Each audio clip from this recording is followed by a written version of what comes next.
The U.S. view of Europe seems as far from friendly as ever. The European Union is in many ways nastier than China, okay? And we've just started with them.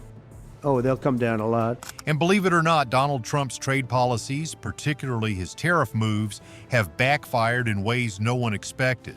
Not only did they cost the U.S. billions, but Europe found an ingenious workaround to make it worse for America. This is the tariff story that no one saw coming. Before we jump in, quick favor. If you're enjoying the content, hit that like button and subscribe to our channel. 92% of viewers haven't subscribed yet. It's free, only takes a second, and helps us a ton. Thanks for your support. Trump's tariffs. A policy disaster. It all started back in 2018 when President Trump imposed a 25% tariff on steel and a 10% tariff on aluminum imports from many countries, including EU nations, claiming it would revitalize American manufacturing and protect metal workers. The idea was to bring back jobs and make America more self-reliant. It was America First rhetoric, loud and clear. At first, protecting steel and aluminum seemed like a good plan. However, the ripple effect was devastating. These metals are the backbone of several industries, from car manufacturing to beer can production. When you hike up steel prices, it doesn't just affect steel workers, it raises costs for automakers, construction companies, appliance manufacturers, and more. Economists were immediately warning that this would backfire, but Trump proceeded undeterred. The result?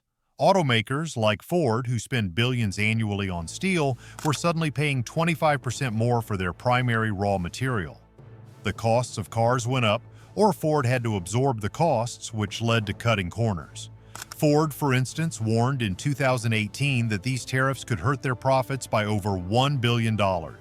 And that's just the start. Smaller manufacturers with fewer resources couldn't absorb these added costs, which led to job losses. In total, industries hit by these tariffs lost an estimated 75,000 jobs in the first year alone, while steel and aluminum saw modest job gains. The EU strikes back. Strategic retaliation. The trade dispute wasn't just about who had the bigger tariff. The EU, as the largest economic bloc, retaliated, but not randomly. They hit American cultural symbols and industries where it hurt the most. By targeting iconic U.S. exports like bourbon whiskey, Harley-Davidson motorcycles, and Levi's jeans, the EU wasn't just pressuring American industries, they were sending a political message to the U.S. public. Bourbon, for example, faced tariffs of up to 25%, and within months, exports to Europe dropped by over 30%. The EU didn't just mess with American distillers, they also took aim at Kentucky, home of Mitch McConnell and a significant Republican voting base. Imagine the political fallout as Kentucky bourbon makers scrambled to adjust to the blow. This wasn't just a trade war, it was also about shaping public opinion in the U.S. Then, Harley-Davidson, an iconic symbol of American freedom and rebellion, was targeted with hefty tariffs. The result? Harley moved some production overseas to avoid these tariffs, which was an ironic blow to Trump's Made in America slogan.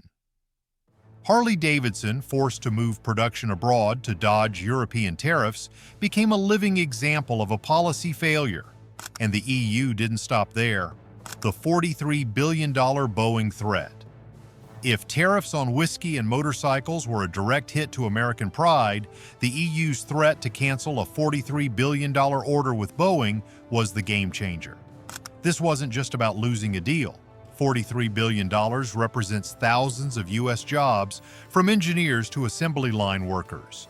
Boeing, already reeling from the delays with the 737 MAX program, now had to contend with the potential loss of a deal that was vital to its global standing. The timing and precision of the EU's move weren't just about the money, it was a strategic test of America's resolve. The EU wasn't just throwing punches, they were setting the stage for a power shift. And Boeing wasn't the only one feeling the pressure. Small suppliers in Michigan and Kansas also felt the ripple effects. The EU wasn't just making a financial threat, they were showing that the global economy is interconnected and trade wars have a far-reaching impact. Europe's masterstroke. As the EU adjusted its economic tactics, something else was brewing in the background. CETA, the Comprehensive Economic and Trade Agreement between the EU and Canada. It wasn't just another trade deal. CETA slashed tariffs between Canada and Europe, effectively bypassing U.S. tariffs.